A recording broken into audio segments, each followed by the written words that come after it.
Thursday Pride League. Last week was pretty good in football.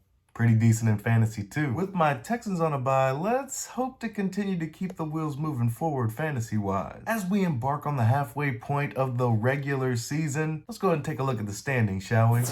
We have one undefeated team in redacted ADP 1897, and we have one team that has yet to smell a victory. You know him, you love him, Dynasty Sage. Will this be the first time in league history we have a team go undefeated? Go winless?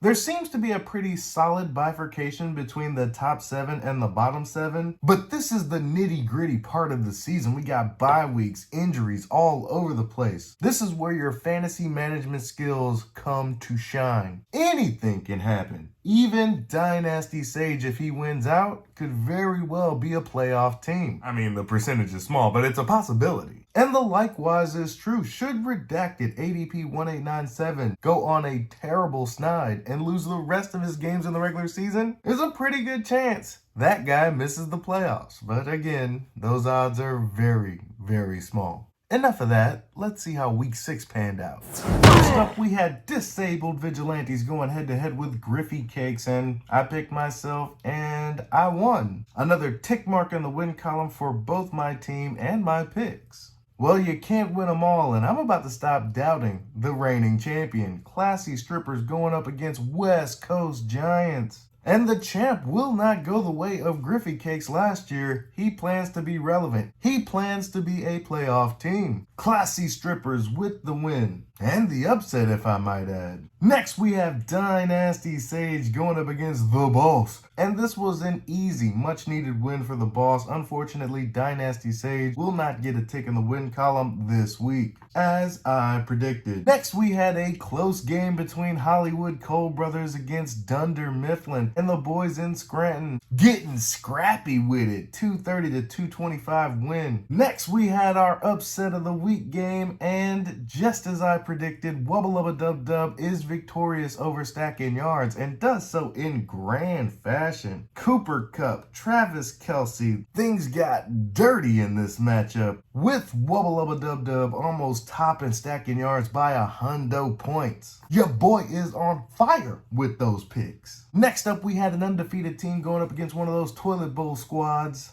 And redacted ADP 1897 did not disappoint. He actually did outscore his opponent by over 100 points. Easy win for ADP 1897.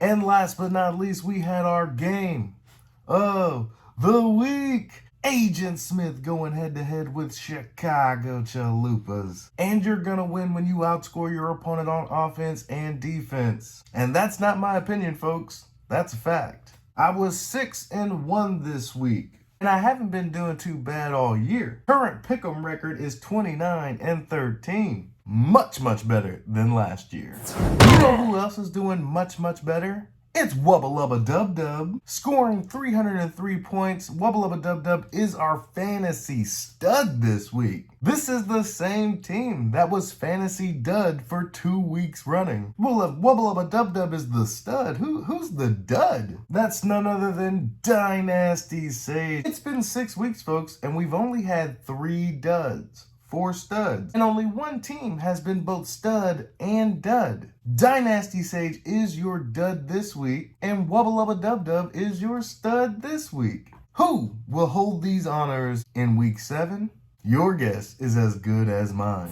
As for the power rankings, not much has changed. Sage, Stack, Wubba, Griffey, Unfuckwittable, they all remain 14 through 10 like last week. At number 9, I have the boss, and at number 8, I have Hollywood Cole Brothers. Little swippity swap there. At 7, I have disabled vigilantes and classy strippers switching spots, 7 and 6 respectively. Dunder Mifflin again at 5. West Coast Giants coming in at 4 this week. Chicago Chalupas at 3. Agent Smith in the number 2 spot, and redacted ADP 1897 continues his reign of terror this week. Don't believe me? Let's check it out. First up, we have disabled vigilantes going head-to-head with Chicago Chalupas. And if you think I'm picking myself, you must be smoking the glass. Chicago Chalupa's team is set for fantasy championship mode, while my team has more holes in it than a snitch coming out of the police department. Chicago Chalupas gets this victory. Next, we have Agent Smith going head-to-head with Classy Strippers, and I'm done doubting the reigning champion. I think Classy Strippers in an upset gets this victory. Next, we have Dynasty Sage going head-to-head with Dunder Mifflin, and no surprise here, I'm picking Dunder Mifflin. Dynasty Sage is going to have a tough time fielding a team that's actually playing. Next, we have Griffey Case going up against West Coast Giants, and yeah, I'm picking the West Coast Giants. That loss against the reigning champion was a mere hiccup. Next, we have a toilet bowl of sorts, Unfuckwittable, going head-to-head against Stacking Yards, and it was tough for me to decide who was going to have the worst week. I chose Stacking Yards to win this game, but it wouldn't surprise me if both of these teams scored less than 175 points. Next, we have Redacted ADP 1897 going up against Wubba Lubba Dub Dub, and last week's stud has a chance to put a blemish on our undefeated team's record. Unfortunately, there will not be enough firepower on Wubba Lubba Dub Dub's side. Redacted ADP continues his reign of terror. And last but not least, we have an undisclosed rivalry between the Boss and Hollywood Cole brothers. But once we remove emotion from the fray, what do we have left? We have a close matchup. Hollywood Cole brothers gets the win in our game of the week. Those are my predictions. Like it or love it. I hope everyone has a wonderful week in fantasy. Everyone except those damn Chicago Chalupas. I wouldn't be mad if every one of his star players turned up with streptococcus. That's all I have for you this week. Be easy. Peace.